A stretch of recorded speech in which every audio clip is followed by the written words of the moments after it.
Chapter 51.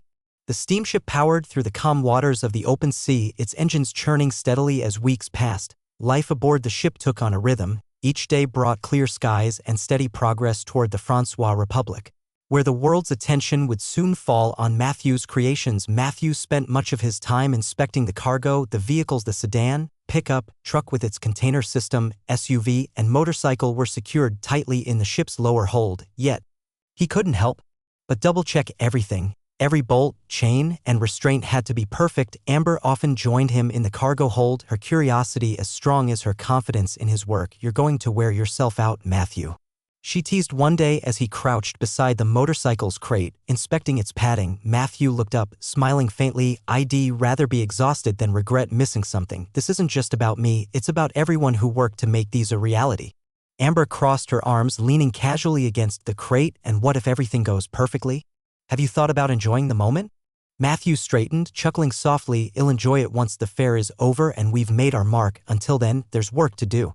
Amber smirked but didn't press further. She admired his focus, even if she wished he'd relax now and then. The days on the ship were long but productive. Matthew used the time to fine-tune his presentation for the World's Fair. He worked in a small cabin converted into an office, surrounded by sketches, blueprints, and notes. The World's Fair will feature inventions from all corners of the globe, and those who will gain recognition will be able to earn a reward from the International Committee. Charles shared. Matthew's curiosity piqued, and he turned to Charles, his brow furrowed slightly. "A reward? What kind of reward are we talking about?" Charles adjusted his immaculate suit, a faint smile playing on his lips. "Recognition, first and foremost. The fair isn't just a display of ingenuity, it's a competition. The International Committee awards prizes to the most groundbreaking inventions, categorized by innovation, practicality, and impact on society." Matthew nodded, his interest growing. "And beyond the recognition?" "Ah," Charles said, his tone turning more deliberate. "That's where the real benefits lie. Winning a major prize at the World's Fair isn't just about a trophy, it means exposure to the most influential industrialists, investors, and governments around the world. Contracts, partnerships, and financial backing all within reach. But you have me in terms of financial means, so the rest will be just about exposure and the possibility of the automobile being adopted globally." "I see what you were talking about," Matthew chuckled. "Well, I am excited to show the world my invention. Imagine the faces they will have when they see it. It will be like the people in the streets when they first saw your automobile." "My daughter said that it was the reaction they elicited," Charles said. "Yeah, indeed, with this no more horse poop on the streets, no more foul smell."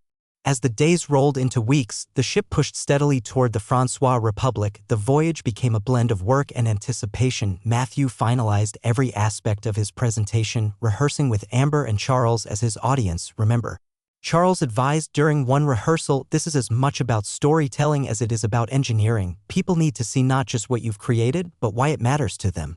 Amber nodded in agreement. "Speak to their aspirations, Matthew. Show them how these vehicles will improve their lives." Matthew took their advice to heart, refining his delivery until it was sharp and compelling. By the end of the third week, even Charles seemed impressed. "You're ready," Charles said one evening, leaning back in his chair. "Now, let's hope the Francois Republic is ready for you." On the morning of the fourth week, the coastline of the Francois Republic came into view. The port of Brest was bustling with activity, even more so than the docks of Sylvania. Steamships from all over the world lined the harbor as it prepared for disembarkment. Matthew stood at the ship's bow, taking in the sight. This was it. He was in Francois Republic now. As the ship docked, the crew wasted no time preparing to unload the cargo. The vehicles were carefully moved from the hold, their crates and restraints intact. Matthew supervised every step, his focus as sharp as ever. "Be careful with the motorcycle," he called out as workers lowered its custom crate onto a waiting cart. "The padding must stay intact." The workers nodded, handling the crate with care. Meanwhile, the larger vehicles, the sedan, pickup, truck, and SUV were secured onto flatbed carts for transport to the fairgrounds. Charles arrived on the dock, inspecting the activity with a critical eye. "Everything seems to be in order. Good work, Hesh." Matthew nodded, though his attention remained fixed on the process. "We can't afford any mishaps now, not when we're this close." Amber approached, holding a clipboard. "The convoy is ready. As soon as everything is loaded, we can head to the fairgrounds." "Perfect," Matthew said. "Let's make sure everything is double-checked before we move." The convoy of carts carrying Matthew's vehicles wound its way to the rail station where the transition from carts to rail cars began. Matthew walked alongside the workers as they carefully loaded each vehicle onto reinforced flatbed rail cars. The sedan was the first to be lifted, its polished black body glinting in the sunlight as it was secured in place. "Easy now," Matthew instructed, his tone firm but calm. "Make sure those chains are tight and the wheels are braced properly." By the time all the vehicles were loaded, the steam locomotive began its journey with a loud whistle towards Paris, where the World's Fair will be held. Matthew, Amber, and Charles rode in a passenger car near the front of the train, allowing Matthew to occasionally step out onto the platform between cars to check on the cargo. He doesn't want anything to happen on the automobile before he could show it to the world. Once the World's Fair is over, he would have to talk to government officials about his plans, urging the politicians to make laws about safe driving. And after that, it's time for the sale. Chapter 52. The train pulled into Paris with the morning sun casting a golden glow over the city. The station was alive with the sounds of bustling activity, steam hissing from engines, carts rattling across the platform, and workers calling out instructions. Matthew leaned out of the train window, his eyes scanning the vibrant cityscape. This was at the heart of the Francois Republic and the stage for the World's Fair. As the train slowed to a stop, a man in a neatly pressed uniform approached the rail car. His posture was straight, and he carried an air of efficiency that immediately caught Matthew's attention. He tipped his hat and introduced himself as Jules Durant, a representative of the World's Fair staff. "Good morning, gentlemen and lady," Jules greeted with a polite smile. "I trust your journey was smooth?" Charles stepped forward, returning the greeting. "Indeed it was, Mr. Durant. Thank you for meeting us." Jules nodded, his sharp eyes moving to the cargo. "I understand you've brought something extraordinary to showcase. Shall we proceed to your designated pavilion?" Matthew stepped down from the rail car, extending his hand. "Matthew Hesh, thank you for assisting us. We've brought several vehicles, and he'll need to oversee their setup personally." "Of course, Mr. Hesh," Jules replied, shaking his hand firmly. "Your pavilion has been prepared. Let's get started." The rail cars carrying Matthew's vehicles were carefully maneuvered into position at the unloading platform. Workers swiftly began unsecuring the sedan. The first to be unloaded, Jules watched the process with a critical eye, occasionally giving quiet instructions to ensure the vehicles were handled with care. Matthew walked alongside the sedan as it was lowered onto a flatbed cart. "Keep it steady." "Now, what do we have here?" Durant asked. "It's like a carriage but without horse," Matthew said. Jules raised an eyebrow, clearly intrigued. "A carriage without horses? Fascinating. And all of these vehicles are similar?" "In principle, yes," Matthew replied. The workers moved efficiently, unloading the remaining vehicles one by one. Next came the pickup, its sturdy frame catching the light. Jules paused to inspect it as it was secured onto a flatbed cart. "This one looks more robust," he remarked. "It is," Matthew confirmed. "The pickup is built for small businesses and farmers strong enough to handle heavy loads and tough terrains." "And this larger one?" Jules gestured toward the heavy-duty truck with its container system. Matthew's eyes lit up with pride. "That's the truck. It's a logistical game-changer. The detachable container system speeds up loading and unloading, making it perfect for industries and shipping." Jules stepped closer, inspecting the locking mechanism on the container. "Clever design. You've thought of everything, haven't you?" "I've tried," Matthew said modestly.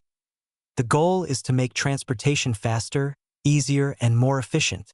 The SUV and motorcycle followed, each drawing its own set of admiring glances. Amber stood nearby, noting the precision with which the workers handled the crates. "You really don't miss a detail, do you, Matthew?" she teased as the motorcycle's custom crate was gently lowered onto a cart. "Not when it comes to this," he replied, his tone serious. "These vehicles represent months of work. They need to arrive at the pavilion exactly as I envisioned." With all the vehicles loaded onto flatbed carts, the convoy made its way through the bustling streets of Paris. The World's Fairgrounds were visible in the distance, marked by towering pavilions and fluttering banners from nations across the globe. As they approached the entrance, Jules spoke up. "Your pavilion is situated near the main thoroughfare, prime location. The organizers wanted to ensure your exhibits received maximum visibility." "Much appreciated," Charles interjected. That visibility will be critical for introducing these innovations to the world. The convoy rolled into the fairgrounds, where the scale of the event became apparent. Exhibitors were setting up elaborate displays, from towering industrial machinery to intricate models of futuristic cities. The air buzzed with excitement and possibility. The pavilion designated for Matthew's vehicles was a sleek, modern structure with large windows that offered passers-by a glimpse of the exhibits inside. Workers began carefully unloading the vehicles, placing them in their assigned positions. The sedan was positioned at the center, its polished black exterior gleaming under the pavilion's bright lights. To its left stood the pickup and truck, with the SUV taking a prominent spot on the right. The motorcycle was set on a raised platform near the entrance, its navy blue finish catching the light. Matthew oversaw every detail, directing the workers with precision. Angle the sedan slightly to the left, he instructed. It needs to draw the eye as soon as visitors walk in. Amber helped with the final touches, arranging informational placards in front of each vehicle. The placards described the features, purpose, and innovations behind each design. Jules watched the process with a keen eye. You're meticulous, Mr. Hesh. It's no wonder you've brought something so remarkable. Matthew glanced at him, a faint smile playing on his lips. These vehicles are more than just machines. They're a vision of what's possibly a future where transportation is faster, cleaner, and more efficient. As the workers finished setting up, the pavilion fell quiet. Matthew stood in the center, surrounded by his creations for a moment. He allowed himself to take it all in, the months of hard work, the countless sleepless nights, the endless attention to detail. It had all led to this. Amber approached, her expression soft but confident. It's perfect, Matthew, you've done it. He nodded and spoke with a steady voice. Now we wait tomorrow, the doors open, and the world gets to see what we've built. Charles joined them, his gaze sweeping over the pavilion. This is your moment, Hesh, make it count. Matthew looked out toward the fairgrounds, where exhibitors and visitors alike were preparing for the grand opening. He took a deep breath, determination settling in his chest. Let's show them a glimpse of the future. The automobiles that you invested on, Mr. Fitzwilliam, is going to be on every road in every country, Matthew replied. Chapter 53. The morning sun bathed the sprawling grounds of the World's Fair in golden light, illuminating a scene of organized chaos. Towering flags from every participating nation lined the avenues, fluttering in the soft breeze. The gates had just opened, and already, streams of visitors were pouring in, men in suits and bowler hats, women in flowing dresses and parasols, children clutching their parents' hands with wide-eyed excitement. The sheer scale of the fair was breathtaking. Elaborate pavilions, stretched as far as the eye could see, showcasing everything from industrial machinery to culinary innovations. Each building was a marvel of architecture, reflecting the culture and ingenuity of its creators. The air buzzed with anticipation, a blend of voices, footsteps, and the occasional blast of a steam whistle from a distant exhibit. Matthew stood near the entrance to his pavilion, his heart racing with a mix of excitement and nerves. He could see the growing throngs of people entering the fairgrounds, their curiosity evident as they scanned the towering signs directing them to various exhibits. Amber joined him, her smile calm but encouraging.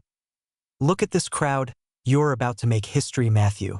Charles stepped up, adjusting his immaculate suit as he surveyed the scene. Indeed, this is your moment. Every person walking through those gates is a potential believer in your vision. Make them see it. Matthew took a deep breath, his hands gripping the lapels of his jacket. I'm ready. Let's show them what we've built. As the first wave of visitors approached Matthew's pavilion, their reactions were immediate. The gleaming sedan, prominently displayed in the center, caught their eyes. Its polished black exterior reflected the sunlight, and its sleek, modern design stood out against the more utilitarian machinery displayed in nearby exhibits. A middle-aged man in a tailored coat leaned closer to the sedan, examining it with a mix of awe and skepticism. What is this? A carriage without horses? He asked aloud. Drawing a small crowd, Matthew stepped forward, a confident smile on his face. Not just a carriage, sir, a new kind of transportation. This is the future of mobility. No horses, no coal, just an engine powered by internal combustion. The man straightened, his curiosity piqued. An engine, you say? And how does it work? Matthew launched into an explanation, his words clear and engaging. He described the 4-cylinder engine, the fuel system, and the sedan's capabilities. The crowd around him grew larger, their expressions shifting from doubt to amazement as he spoke. Nearby, Amber was fielding questions about the pickup truck. A group of farmers, dressed in simple but sturdy attire, listened intently as she described its features. "This truck is designed for you," Amber said, her tone warm and approachable. "It can handle over a ton of weight, navigate rough terrain, and save you time and effort on the farm." One of the farmers, a wiry man with sun-weathered skin, stepped closer to the truck and tapped its bed. "Looks sturdy enough, but can it really pull that much weight?" Amber nodded confidently. "We've tested it extensively, and if you're interested, we'll even show you a demonstration later today." The heavy-duty truck also drew a crowd, especially when Matthew showcased the detachable container system. Industrialists and logistics experts leaned in, asking technical questions about the locking mechanisms and loading efficiency. "This," Matthew declared, gesturing toward the truck, "is the future of shipping. Imagine goods moving from factory to port to warehouse without delays. It's faster, safer, and more efficient than anything we've had before." The SUV, with its elevated stance and rugged design, became a favorite among adventurers and families alike. A young couple with 2 children admired its spacious interior and elegant features. "This looks like it could take us anywhere," the father remarked, running a hand along the SUV's body. "It can," Matthew replied, stepping in. "It's built for versatility. Whether you're navigating city streets or exploring the countryside, this vehicle can handle it all." Meanwhile, the motorcycle, perched on its raised platform, became the star attraction for thrill seekers. Its navy blue finish and chrome detailing drew gasps from onlookers who marveled at its sleek design. A young man in a leather jacket couldn't take his eyes off it. "This is freedom on 2 wheels, he said, his voice filled with longing. Matthew nodded, his pride evident. "That's exactly what it's meant to be, lightweight, fast, and reliable. It's perfect for anyone who values adventure." The reaction by midday, the pavilion was one of the most talked about exhibits at the fair. Word of Matthew's vehicle spread quickly, drawing visitors from all corners of the fairgrounds. Charles watched the activity with a satisfied smile. "You've captured their attention, Hesh," he said as Matthew joined him near the sedan. "Now, make sure you keep it." Amber returned with a clipboard, jotting down notes on visitor reactions. People are fascinated. They're asking about everything: pricing, availability, even how soon these vehicles can be shipped abroad. Matthew smiled, the weight of his months of preparation lifting slightly. "That's exactly what we wanted." As the afternoon wore on, a distinguished-looking man in a tailored suit approached the pavilion. His entourage and the murmurs that followed him indicated he was someone of importance. Jules hurried over, whispering to Matthew, "That's Monsieur Lemoyne, head of the fair's international committee. He's known for his keen eye for innovation." Matthew straightened, extending his hand as the man approached. "Monsieur Lemoyne, welcome to our pavilion." Lemoyne shook his hand, his expression thoughtful as he glanced around. "I've heard much about your exhibit, Mr. Hesh. I must say, it exceeds expectations." "Thank you," Matthew replied. "These vehicles represent our vision for the future of transportation: efficient, practical, and accessible to all." Lemoyne nodded, his gaze lingering on the sedan. "I look forward to seeing more. The committee will certainly take note." As Lemoyne moved on, Jules turned to Matthew, his grin wide. "You've made an impression. That's no small feat." Matthew allowed himself a rare moment of pride. "This is just the beginning." As the fairgrounds began to quiet for the evening, Matthew stood at the pavilion entrance, watching the last of the day's visitors leave. Amber joined him, her expression reflecting the satisfaction he felt. "You did it," she said simply. He nodded, his gaze steady. "Now did it. This is a team effort, and it's far from over." Charles approached, placing a hand on Matthew's shoulder. "You've shown them a glimpse of the future, Hesh. Now, let's see how far it can take us." Matthew looked out at the fairgrounds, a sense of determination rising within him. The world was watching, and he was ready to meet its gaze. Chapter 54. The second day of the World's Fair began with a renewed energy as the crowds poured in, even larger than the day before. The air was thick with excitement as visitors from across the globe eagerly explored the exhibits at Matthew's pavilion. The attention remained unrelenting. People clustered around the vehicles, snapping photographs, asking questions, and jotting notes in leather-bound journals. Matthew stood near the sedan, answering a journalist's question about its fuel efficiency when Jules approached him, his expression unusually serious. "Mr. Hesh," Jules began, gesturing toward a distinguished man approaching the pavilion. "You're about to have a visitor, Professor Wilhelm Diesel from the German delegation. He's one of their finest scientists and engineers." Matthew's eyebrows raised in interest. "Diesel? That's an intriguing name." Jules nodded. "Indeed, he's known for his groundbreaking work in engines. I imagine he'll have a lot to say about your work." Matthew straightened his jacket, his curiosity piqued, as Professor Wilhelm Diesel stepped into the pavilion. He was tall and sharp-eyed, his neatly combed hair flecked with gray. His suit was crisp, but his demeanor carried the air of someone who spent more time in a workshop than a parlor. "Mr. Hesh," Diesel greeted in perfect English, extending his hand. "A pleasure to meet you. I've heard much about your exhibit, and after seeing it for myself, I must say I'm impressed." Matthew shook his hand firmly, a polite smile on his face. "Thank you, Professor Diesel. It's an honor to meet someone of your reputation." Diesel glanced at the sedan, his expression thoughtful. "You've managed to achieve something remarkable here. I've been working on a similar concept, an engine that could operate without horses, but you've clearly brought it to life in a way I haven't yet. Tell me, how did you do it?"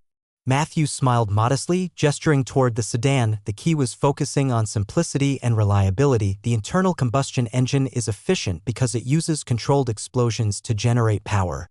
We designed a system that ensures these explosions happen in precise cycles. From there, it was about refining every component: fuel delivery, cooling, and the overall structure." Diesel nodded slowly, clearly processing Matthew's explanation. "Interesting. Your design appears to be well balanced between power and efficiency." "Exactly," Matthew agreed. "That balance is what makes it practical for everyday use." Diesel's gaze shifted toward the truck and its container system, his admiration evident. "And this," he said, gesturing toward the heavy-duty vehicle, "it's ingenious. Logistics is an area where we're still using old methods. Your detachable container system is a game-changer. What fuel do these vehicles use?" "Gasoline for most of them," Matthew replied, "but the heavy-duty truck can run on either gasoline or diesel, depending on availability." At the mention of diesel, the professor's expression tightened briefly, a flicker of something unreadable passing over his face. "Diesel, you say?" "Yes," Matthew confirmed. "It's just one of the options. Flexibility is important when introducing a new technology." Diesel's brow furrowed slightly, but he quickly smoothed his expression. "Fascinating. It seems we've both been thinking along similar lines. Quite the coincidence." Matthew caught the hint of doubt in Diesel's tone and added reassuringly, "A coincidence, indeed. The principles of internal combustion are universal, and it's only natural that great minds explore similar solutions." Diesel studied Matthew for a moment before nodding. "Of course, I'm not implying otherwise. It's simply remarkable to see this level of innovation realized so effectively." They walked together through the pavilion, Diesel asking questions about the vehicle's development process and performance metrics. His curiosity was genuine, and his admiration for Matthew's work grew with each answer. Finally, Diesel paused in front of the sedan, turning to Matthew with a thoughtful expression. "Have you started selling these vehicles yet?" "Not yet," Matthew replied. "The plan is to begin sales after the World's Fair. This is our opportunity to introduce the concept to the world and gauge interest." Diesel nodded, his gaze still on the sedan. "And will you sell them exclusively to the Great Republic, or will they be available to other nations as well?" "The latter," Matthew said without hesitation. "These vehicles are designed to be accessible to as many people as possible, regardless of where they live. We want them to transform transportation on a global scale." Diesel smiled faintly, a glimmer of approval in his eyes. "An ambitious vision. I admire that." Charles joined them at that moment. "Professor Diesel," he greeted, extending a hand. "I see you've met Mr. Hesh. What do you think of our exhibit?" "It's exceptional," Diesel replied, shaking Charles' hand. "Your team has done something remarkable here. These vehicles will undoubtedly leave a lasting impact." Diesel turned back to Matthew, his expression earnest. "I hope we can continue this discussion in the future. Collaboration between minds like ours could lead to even greater advancements." "I'd welcome that," Matthew said, extending his hand again. "It's been an honor, Professor." As Diesel departed, Matthew watched him go, a sense of accomplishment settling in his chest. The exchange had been brief but meaningful, a meeting of minds that underscored the significance of his work. Amber appeared at his side, a playful smile on her lips. "You just impressed one of Germany's finest. How does that feel?" Matthew chuckled, shaking his head. "It feels like there's still so much to do, but for now it's a good start." Charles placed a hand on Matthew's shoulder. "You've made another ally, Hesh. Keep this up, and who knows, Germany might be our first foreign market." "It's encouraging to think about," If someone like Diesel sees the value in what we've done, it means we're on the right track. Amber joined them, her clipboard in hand and a sparkle of excitement in her eyes. And it's not just Germany, word is spreading fast. I overheard a few British delegates mentioning how impressed they were with the truck's container system. They're even talking about bringing their logistics experts to see it tomorrow. Charles nodded approvingly. Excellent. The more attention, the better. Hesh. This isn't just about the vehicles anymore, it's about setting a new standard for transportation. Matthew adjusted his jacket, his gaze fixed on the bustling pavilion around him. Visitors were engaged in animated conversations about the vehicles, and Jules was expertly guiding a group of industrialists through the features of the pickup truck. I can see it, Matthew said, his tone thoughtful. The potential for these vehicles to reshape industries, connect cities, and make life more efficient. But this is just the beginning. We need to keep refining, improving, and listening to what the world needs. Chapter 55. 2 weeks had passed since the opening of the World's Fair, and Matthew's Pavilion had become one of the most visited attractions. Crowds flowed through every day, their excitement fueling conversations that echoed across the fairgrounds. The vehicles, each a testament to innovation and practicality, stood as symbols of progress, drawing admiration from industrialists, scientists, and everyday attendees alike. Matthew had barely had a moment to rest. Each day brought new opportunities to engage with influential figures from around the globe. Amber and Charles worked tirelessly alongside him, gathering feedback, fielding inquiries, and refining their messaging. The pavilion had become a hub of activity, a reflection of the transformative ideas it housed. But today was different. The air carried a distinct buzz of anticipation, and banners fluttered in the breeze, proclaiming the culmination of the event. The World's Fair Committee was set to announce the winners of its prestigious awards, honors that could catapult innovators to global recognition.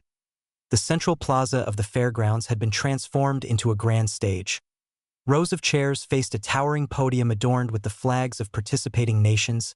Delegates, exhibitors, and visitors gathered, their excitement palpable as they awaited the announcements. Today was the day of the announcement of who has the greatest invention of the year. Matthew stood with Amber and Charles near the pavilion, his heart pounding. In his chest, he adjusted his tie, his usual confidence tinged with nervous energy. This is it, he muttered. The moment we've been working toward. Amber placed a reassuring hand on his arm. No matter the outcome, Matthew, you've already achieved something incredible. Look around, people are talking about your work, your vision. Charles nodded in agreement, his expression calm but firm. Amber's right, winning would be the icing on the cake, but the impact you've made here is undeniable. Matthew exhaled deeply, nodding. Let's see how it unfolds. As the clock struck noon, the head of the World's Fair Committee, Monsieur Lemoyne, stepped onto the stage. His presence commanded attention, and the crowd hushed in anticipation. Ladies and gentlemen, Lemoyne began, his voice carrying across the plaza. It has been a privilege to witness the extraordinary innovations presented at this year's fair. The ingenuity, creativity, and dedication of the exhibitors have left an indelible mark on us all. He paused, letting the weight of his words settle. Today, we recognize those whose contributions have not only impressed, but have the potential to shape the future. Without further ado, I will announce the winners of this year's awards. The crowd leaned forward collectively, the tension thick in the air. Lemoyne began with the smaller categories, recognizing achievements in culinary arts, architectural design, and agricultural advancements. The winners stepped onto the stage, their faces lit with pride as they accepted their awards. Matthew listened intently, his hands clasped behind his back. His category, the grand prize for innovation and societal impact, was yet to come. And now, Lemoyne said, his tone rising slightly, we arrive at the award for the most groundbreaking contribution to science and industry. This is the highest honor of the World's Fair, given to an innovation that not only impresses but also has the potential to transform lives on a global scale. The crowd erupted into murmurs, the excitement reaching its peak. Lemoyne unfolded a piece of paper, glancing at it briefly before speaking.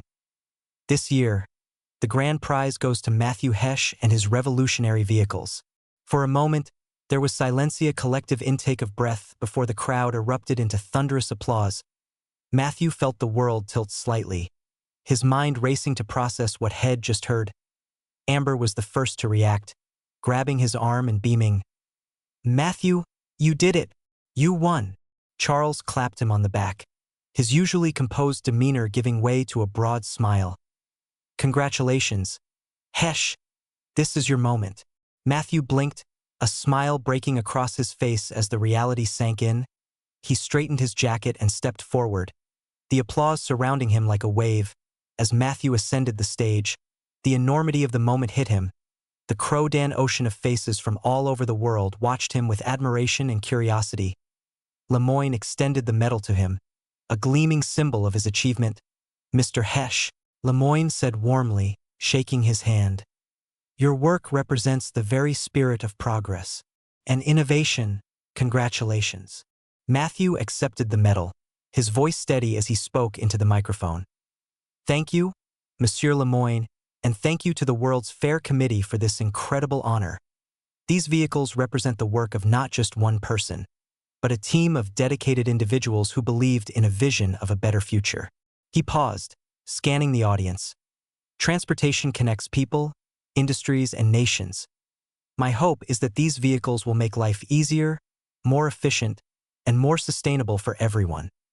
This is just the beginning, and I look forward to continuing this journey with all of you." The applause was deafening as Matthew stepped back, the medal hanging around his neck. As the ceremony concluded, Matthew returned to the pavilion, where a flood of visitors and well-wishers awaited him. Delegates from multiple countries approached, congratulating him and expressing interest in his vehicles.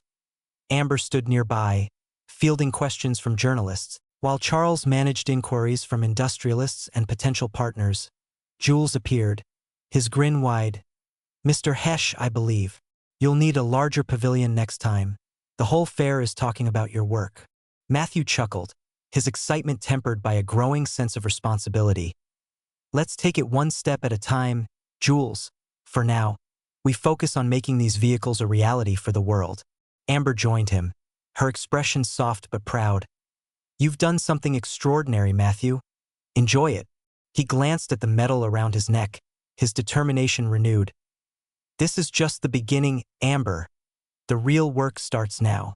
As the sun set over the fairgrounds, Matthew stood at the pavilion entrance, surrounded by the fruits of his labor.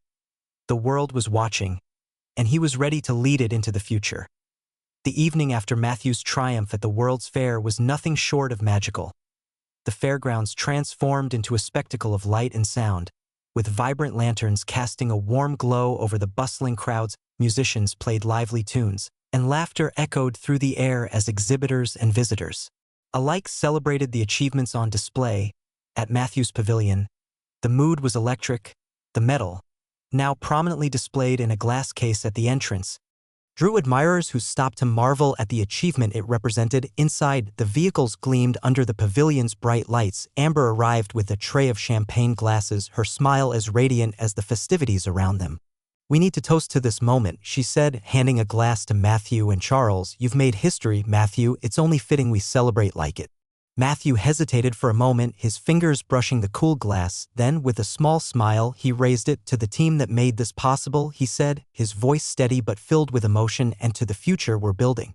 Charles clinked his glass against Matthew's, his usually reserved demeanor softened by pride. "To a future where these vehicles change the world."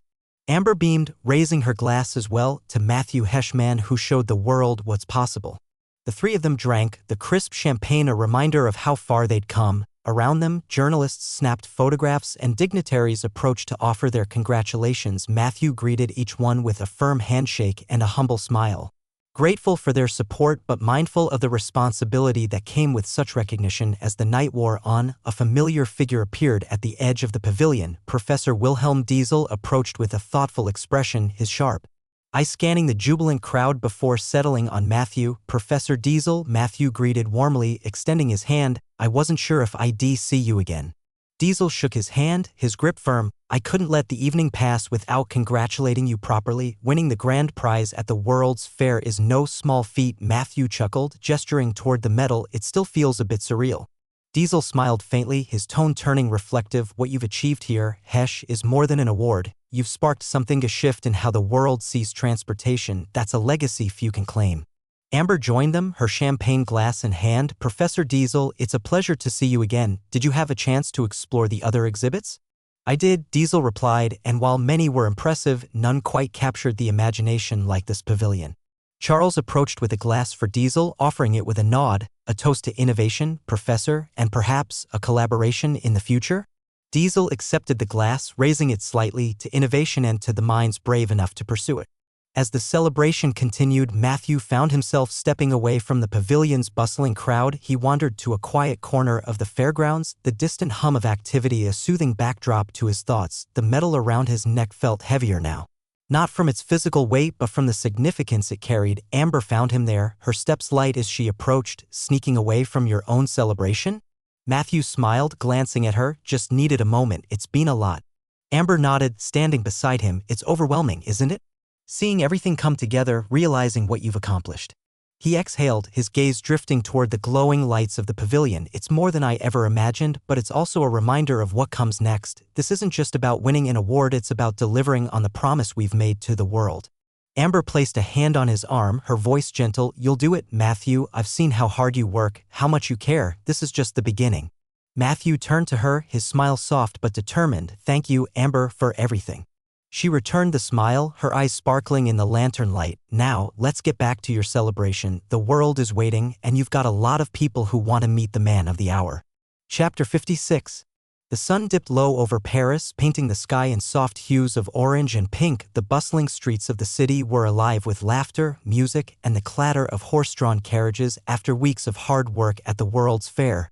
Amber had convinced Matthew to take a break and explore the city. You can't come all the way to Paris and only see the inside of a pavilion, Amber had insisted earlier that day. Come on, Matthew, let's take a few hours to enjoy what this place has to offer. Matthew, reluctant but unable to resist Amber's enthusiasm, finally agreed. All right, but just for a little while, he had said, adjusting his tie. The fair isn't going to run itself. Their first stop was the Seine, where the river's calm waters mirrored the glowing gas lamps lining its banks. The cobblestones beneath their feet were uneven but charming, and the occasional street musician added a magical quality to the evening. Amber led the way.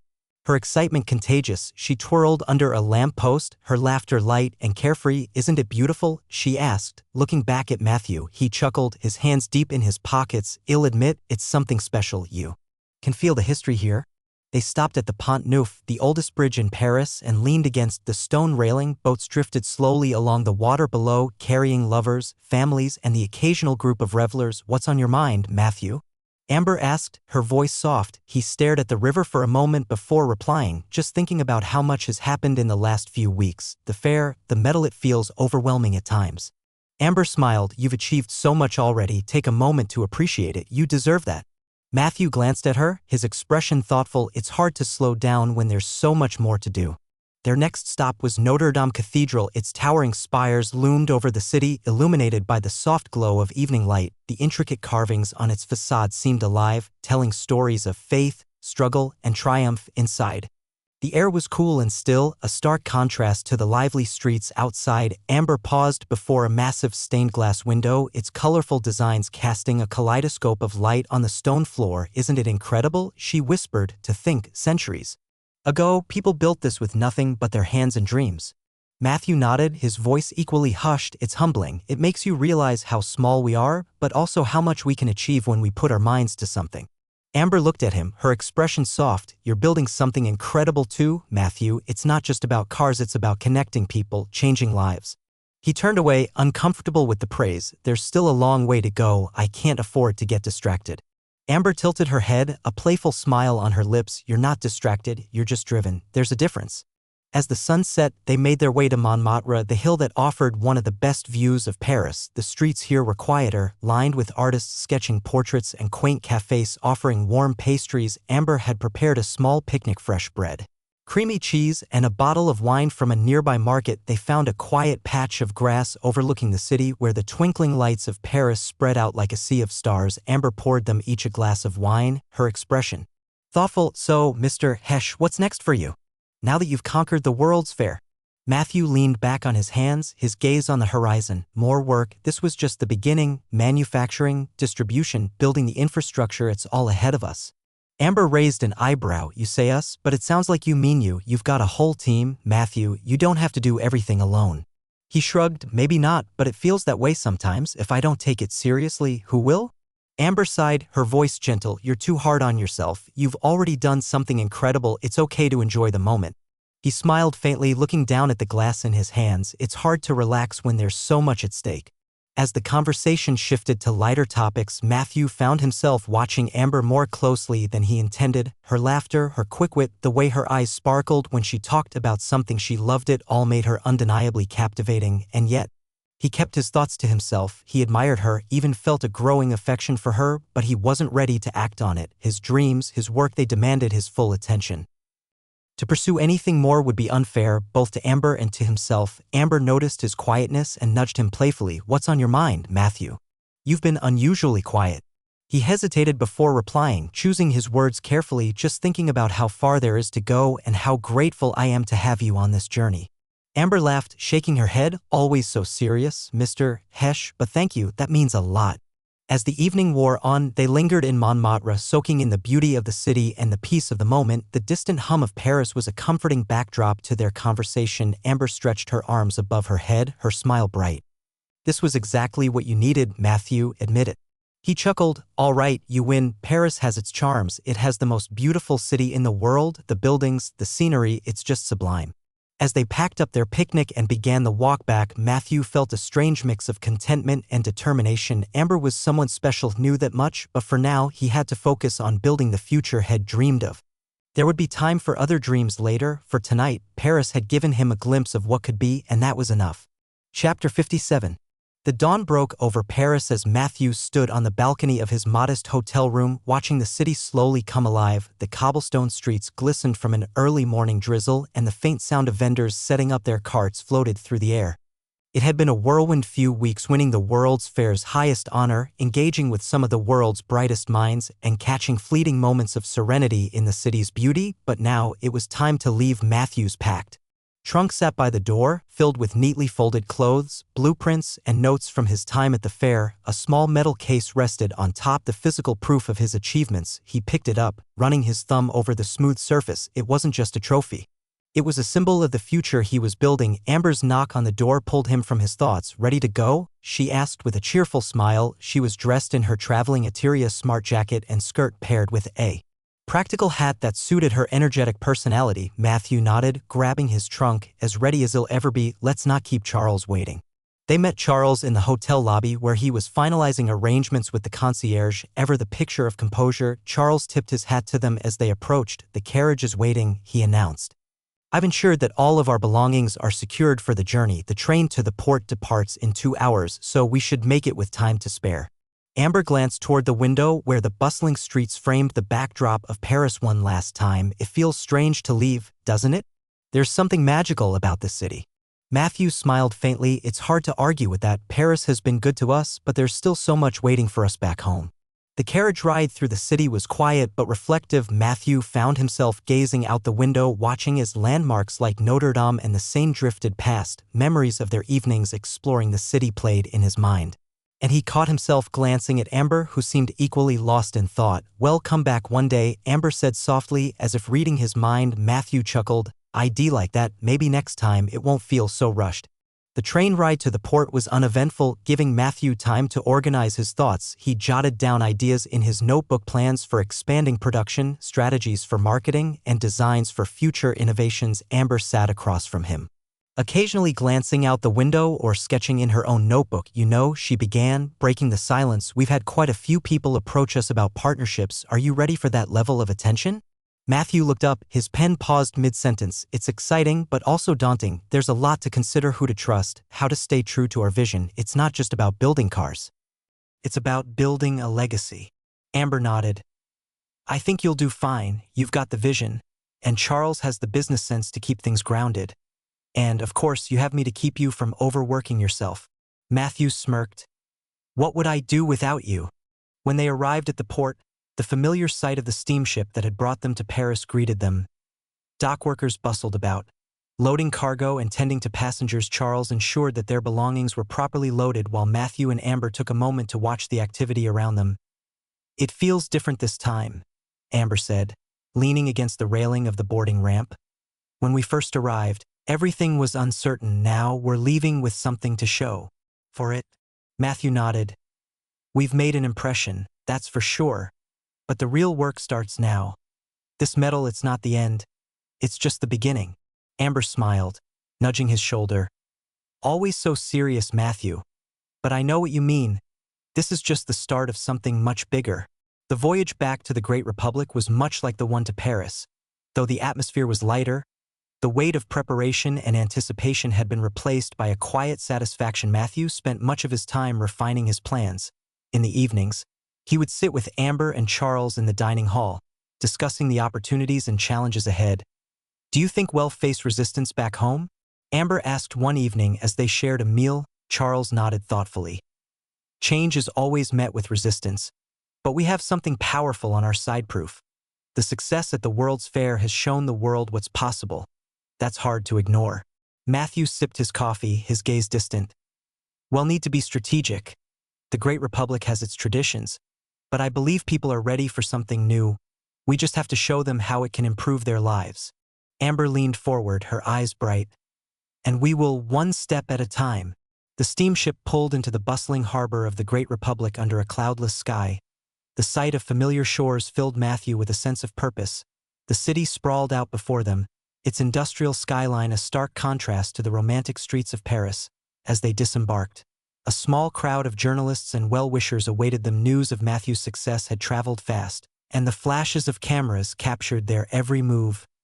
"Mr. Hesh, what's next for your vehicles?" one journalist called out.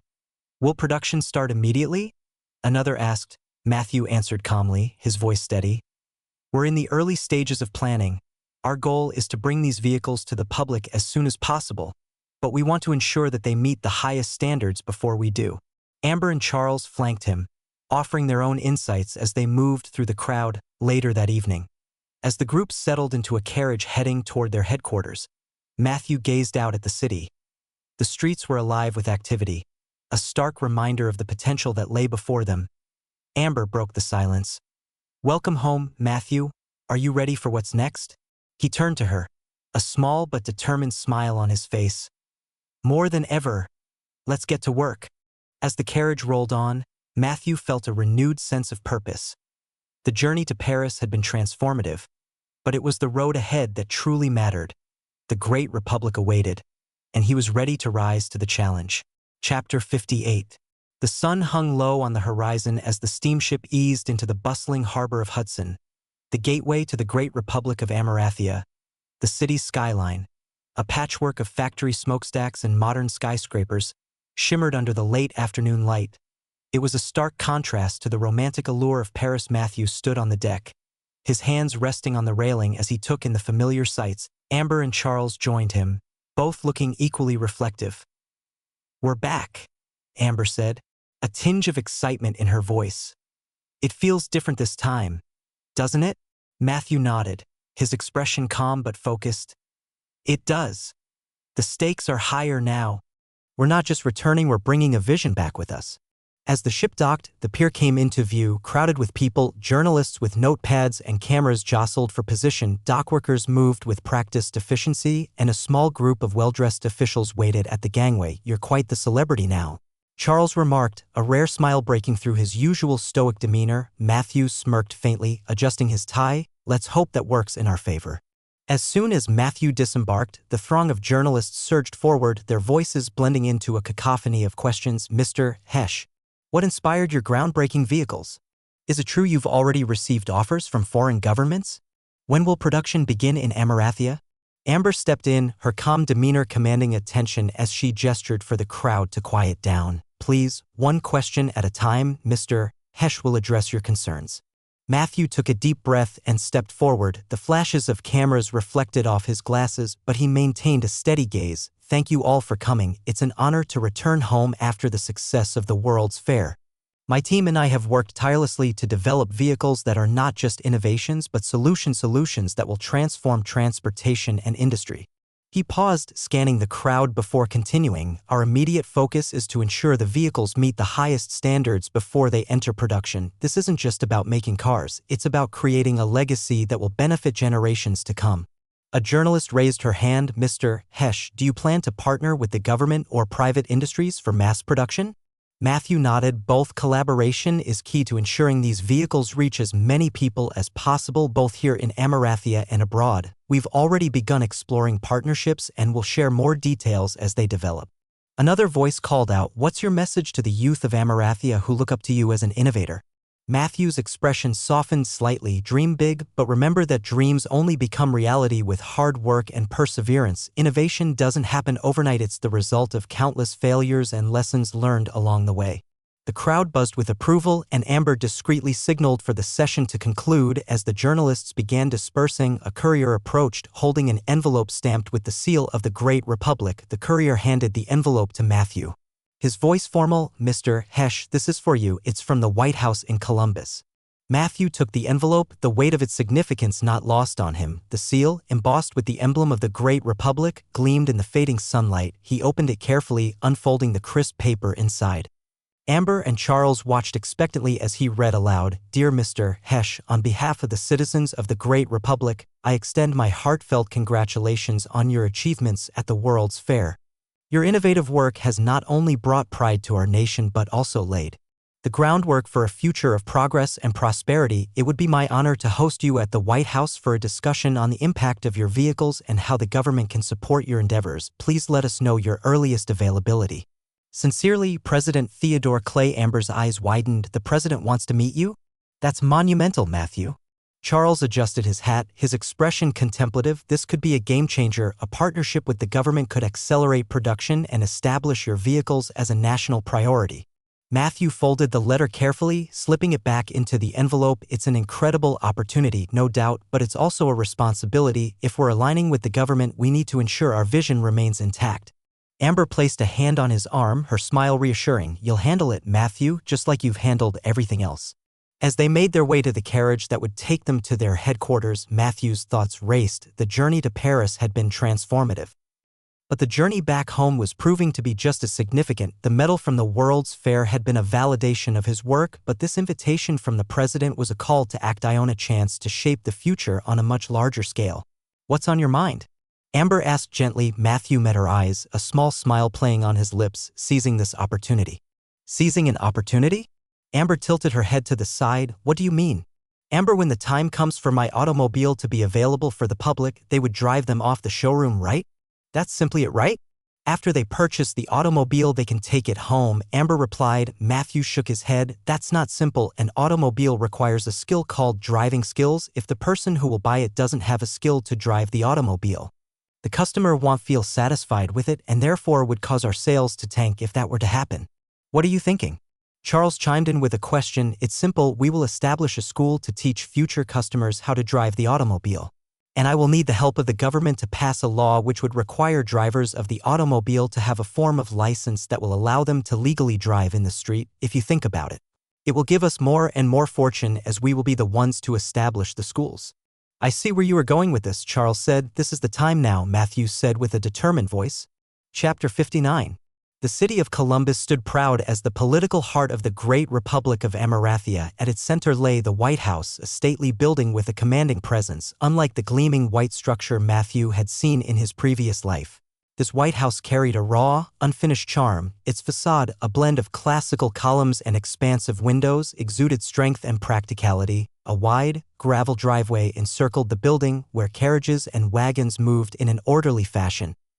Matthew approached the grand entrance, escorted by two uniformed guards. Inside, the interior layout felt strangely familiar to him, with high ceilings, ornate moldings, and expansive hallways leading to rooms of immense importance. Every detail spoke of governance and authority. He was led through a series of corridors before finally arriving at the Oval Office. The room was bathed in soft sunlight filtering through large arched windows behind the president's desk. The centerpiece of the room was a sturdy wooden desk with intricate carvings, surrounded by chairs upholstered in rich leather. The walls were adorned with maps, paintings of Amarathian landscapes, and the crest of the Great Republic. President Theodore Clay stood behind the desk, His tall figure casting a long shadow, he had a commanding presence with a neatly trimmed beard and eyes that seemed to weigh every person he met. As Matthew entered, the president extended a hand and smiled warmly. "Mr. Hesh," the president said, his deep voice resonating in the room, "it's a pleasure to finally meet the man who has captivated not just our nation, but the world." Matthew stepped forward, shaking the president's hand firmly. "The honor is mine, Mr. President. Thank you for inviting me." "Please, take a seat," the president said, gesturing to the chair across from his desk. Once both men were seated, President Clay leaned forward slightly. "I must begin by congratulating you on your success at the World's Fair. Your vehicles have been the talk of not only Amarathia but also other nations." Matthew smiled modestly. "Thank you, sir. It's been a journey, but it's just the beginning. There's still much to be done." The president chuckled, spoken like a true innovator. "Now, tell me, Mr. Hesh, what do you have for me today? I understand you have some bold ideas to share." Matthew straightened in his chair, his expression turning serious. "Yes, Mr. President, the success of the automobile at the World's Fair has shown the world a glimpse of what's possible. But I believe its true potential lies in solving one of the greatest challenges of our time." The president raised an eyebrow, intrigued. "And what challenge is that?" "Horses," Matthew began, "or rather, the byproduct of their widespread use. Manure. Cities across the Great Republic and beyond are struggling with the sheer volume of horse waste. It's unsanitary, costly to manage, and a major hindrance to urban development. My automobiles provide a solution, a cleaner, more efficient way to transport people and goods." The president nodded thoughtfully. "I've heard reports of the problem. It's a crisis that has grown with the expansion of our cities, and you believe your vehicles can address this?" "Yes, sir," Matthew replied confidently. "The automobile eliminates the need for horse-drawn transportation, reducing waste and improving the overall quality of life in urban areas, but there's more to it than just replacing horses. We need to prepare our society for this shift." "How so?" the president asked, leaning back in his chair. Matthew took a deep breath. "Driving an automobile requires a new set of skills. Unlike riding a horse, it's a mechanical process that demands training and knowledge. If we're to adopt this technology on a national scale, we need to ensure that people are properly educated. That's why I propose the establishment of driving schools." The president tilted his head, listening intently. "Driving schools?" "Yes, Mr. President, schools where individuals can learn to operate an automobile safely and efficiently. These schools would teach not only the mechanics of driving but also the rules of the road traffic laws, safety protocols, and vehicle maintenance." "And how would you ensure compliance?" the president asked. Matthew's tone became more resolute. "Through a licensing system, every driver would need to pass a written and practical test to obtain a driver's license.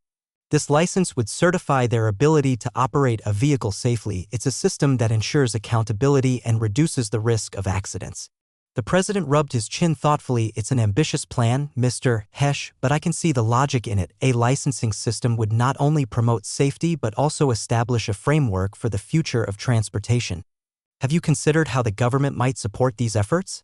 "Yes, sir," Matthew replied. "I believe this must be a collaborative effort between the public and private sectors. The government could provide oversight and regulation, while my team handles the development of the schools and the curriculum. Together, we can build the infrastructure needed to make this vision a reality." The president nodded slowly, a faint smile forming. "You've clearly thought this through. It's rare to see someone not only invent a solution but also consider its societal impact. I commend you for that." "Thank you, Mr. President," Matthew said. "I'm committed to ensuring that the automobile is more than just a machine, it's a tool for progress." The president rose from his seat, signaling the conclusion of their meeting. "Mr. Hesh, you have my full support. I'll instruct my advisors to draft preliminary legislation for the licensing system. And we'll coordinate with your team on the driving schools. Together, I believe we can transform this nation." Matthew stood, shaking the president's hand firmly. "Thank you, Mr. President. I won't let you down." As Matthew left the Oval Office, a sense of accomplishment washed over him. The meeting had been a success, but he knew it was only the beginning. There was much work to be done, and the road ahead would be challenging, but for now, he had the support of the highest office in the land, a powerful ally in his mission to change the world. Chapter 60. Matthew sat at his desk in Sylvania, focused on a stack of papers spread before him. The idea of a driving school had taken root during his meeting with the president, and now it was time to turn that idea into a reality. His handwriting was neat but quick as he wrote down his plans. The driving school would teach people how to handle an automobile properly, ensuring they could operate it safely before buying one. Stay tuned to Novelbin. He looked up from his papers and called for his new Assistant Robert, who arrived promptly. "Robert, I need you to gather the mechanics and engineers," Matthew said. "We're going to start planning how to teach people to drive." Robert nodded. "Yes, Mr. Hesh. I'll arrange a meeting immediately." Within the hour, Matthew was standing in the main workshop, addressing a small group of workers. "We're about to take a big step," Matthew began. "We've built the automobiles and people are excited about them. But most people have never driven anything like this.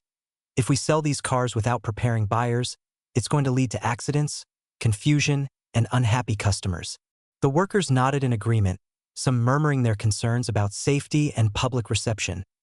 "That's why we're starting a driving school," Matthew continued. "Well-trained instructors first, over the next 2 months.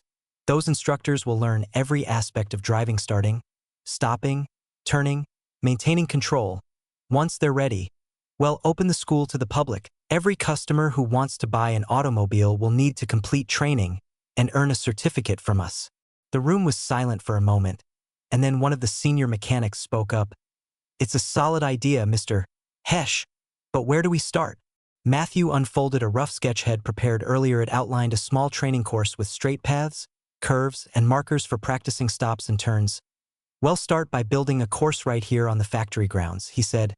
"It doesn't need to be fancy, just functional. Next, we'll designate a few of you to become instructors. You'll need to learn how to drive the automobiles well enough to teach others." Over the following weeks, the factory grounds transformed. Workers set up a simple driving track, marking lanes with wooden posts and ropes. A small building was repurposed as a classroom, where future drivers would learn the basics of operating an automobile. The instructors in training spent hours each day behind the wheel. Matthew supervised personally, offering guidance and correcting mistakes. Some struggled with the controls at first, but by the end of the second month, they were confident and ready to teach. With the instructors trained and the course complete, it was time to announce the school to the public. Matthew stood in front of the factory gates, watching his workers erected a large sign that read, "Hesh Driving School, learn to drive the future." Robert approached him with a stack of freshly printed flyers.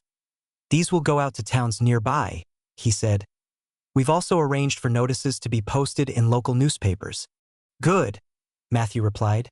Taking one of the flyers, it outlined the school's purpose, the training process, and the requirement to complete the program before purchasing an automobile. Satisfied, Matthew turned his attention to the next phase, advertising the upcoming launch of Hesh Motors automobiles. He arranged for a public demonstration in the town square, drawing a crowd of curious onlookers. Standing next to one of the automobiles, Matthew addressed the crowd. "Ladies and gentlemen, this is the future of transportation," he said. "Hesh Motors will soon make these automobiles available for purchase. But before you can drive one, you'll need to complete our driving school. Safety is our top priority, and we want every driver to be confident and skilled." The announcement was met with applause, and questions quickly followed. "How long does the training take?" someone asked. "Most people will complete it in a few weeks," Matthew replied. "It depends on how quickly you learn." "Will it be expensive?" another voice called out. "We're keeping costs as low as possible," Matthew assured them. "Our goal is to make this accessible to everyone." The demonstration ended with Matthew showcasing the automobile's features and inviting a few people to sit inside and see it up close. The excitement was palpable, and Matthew felt confident the driving school would succeed. A few weeks later, news arrived from Columbus. The president had signed a bill requiring all future automobile drivers to hold a license. The law mandated that drivers pass a test demonstrating their ability to safely operate a motor vehicle. Matthew called an emergency meeting with his team. "The president has signed the bill. That means that our driving school would soon rake in more customers who would buy an automobile from us, and that we established a new source of income for our enterprise," Matthew said with a delighted expression. "I couldn't agree more," Robert said as he checked the data before handing a copy of it to each of the company's inner circle. Charles perused the contents and smiled. "This is looking good. The numbers of enrollees are steadily increasing." "It would be good if we increase the price," Lionel commented. Matthew shook his head. "I don't think that is a wise idea, Mr. Harrington, because we are already charging them 3 florins for the whole package." What we should focus on is not increasing the price but increasing the number of driving schools across the country. That way, when we launch our automobile to the market domestically, we will have more sales, Matthew explained. Lionel nodded, albeit reluctantly. That does make sense. Expanding the infrastructure will solidify our presence in the market. Exactly, Matthew said. We need to think long-term. This driving school is more than just a service, it's a critical step in ensuring the adoption of automobiles. Robert cleared his throat. If we're expanding, we'll need to train more instructors and secure locations for these schools. Do we have the resources to do that while maintaining our current operations? Matthew leaned back in his chair, considering the question. We do, but we'll need to prioritize efficiency. We are going to start from urban cities and then slowly reach rural towns. Money is not going to be a problem since we still have a chunk of it thanks to Mr. Charles' investment. Charles chuckled. Matthew, can I have a word for a minute? Matthew nodded and followed Charles into a smaller meeting room adjacent to the main office. Charles closed the door behind them and turned, his usual calm expression replaced with a more serious demeanor. Matthew, Charles began, crossing his arms. You've done an excellent job laying the groundwork, the driving schools, the licensing system, the public demonstrations. It's all coming together beautifully, but I'm an investor, and investors expect returns. I need to see this business start generating substantial profits. Matthew straightened, sensing the gravity of Charles' words. Of course, Mr. Fitzwilliam, that's always been the goal. The driving schools are already profitable, and once the automobiles hit the market, the revenue will increase significantly. Charles nodded but held up a hand. I understand that, but we can't afford to delay any longer. I want Hesh Motors to begin selling automobiles by the summer of 1883. That gives us about 6 months to prepare. 6 months is a tight timeline, but it's not impossible. We'll need to ramp up production and ensure our sales network is ready. It'll also need the driving schools to operate at maximum efficiency to handle the influx of customers. Charles smiled faintly. That's the spirit I like to see. I trust you, Matthew, but I want regular updates on your progress. The summer launch must happen without a hitch. I understand, Matthew said firmly. We'll make it happen.